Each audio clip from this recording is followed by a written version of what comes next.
name is Ethan Miller. When I was 26, young, eager, proud to be a history teacher, and Jefferson High seemed like the perfect start. But the building was old. Its staircases creaked, its walls breathed dust, and its silence at night pressed heavy on your chest.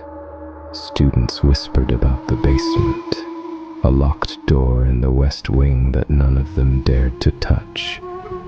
They said children had disappeared there decades ago, that a teacher once walked inside and never came out. The principal always smiled and called it unsafe storage. But behind that smile, I saw something else. Fear. One Friday evening, I stayed late, grading papers, when I heard it for the first time. Faint, soft, drifting up from beneath the floorboards. Children, laughing. I froze. My pen slipped from my hand. The halls were empty. No children remained.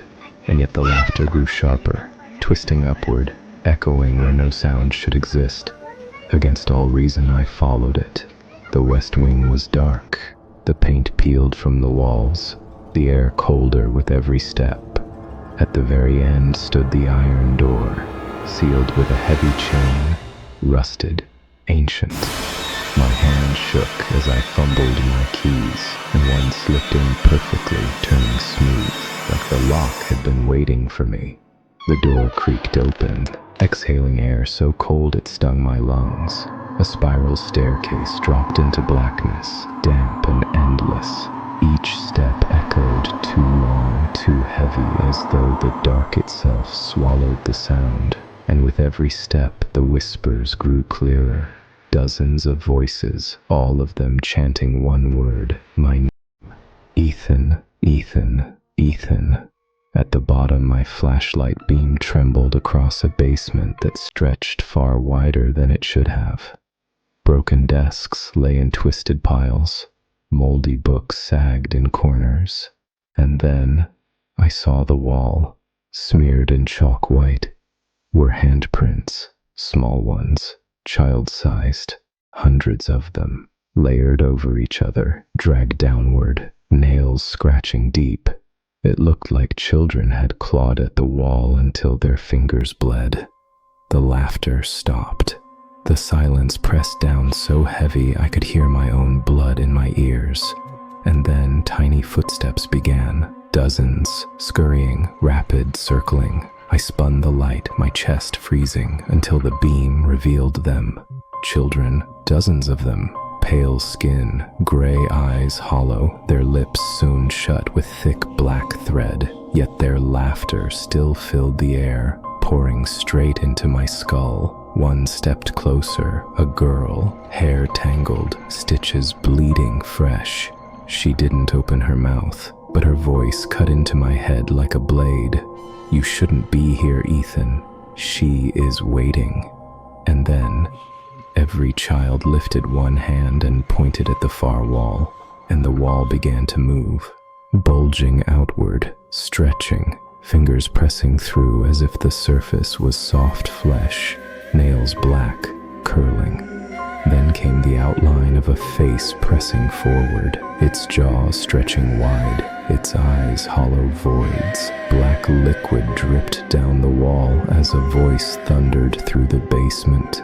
Welcome back, my children. The wall split open like torn skin. A massive hand slid out, dripping, clawed, reaching.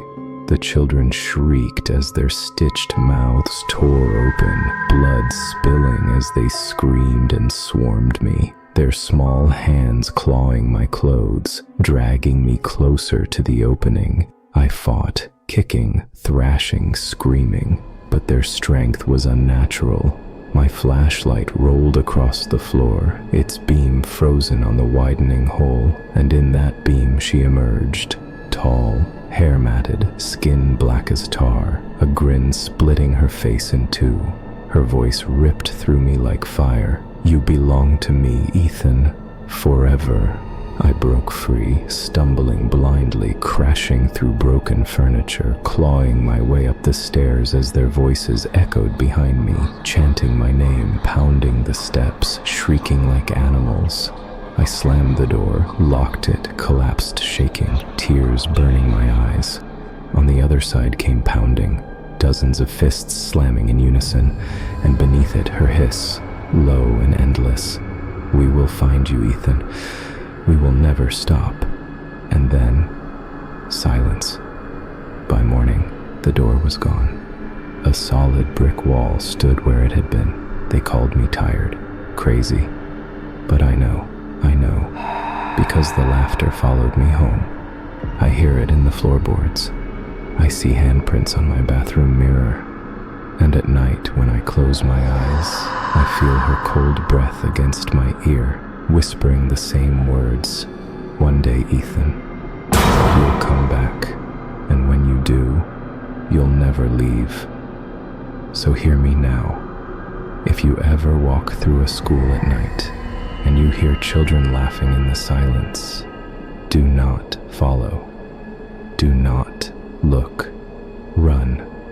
Because once you hear them, you already belong to her. And my name is Ethan Miller, and I will never escape Jefferson High.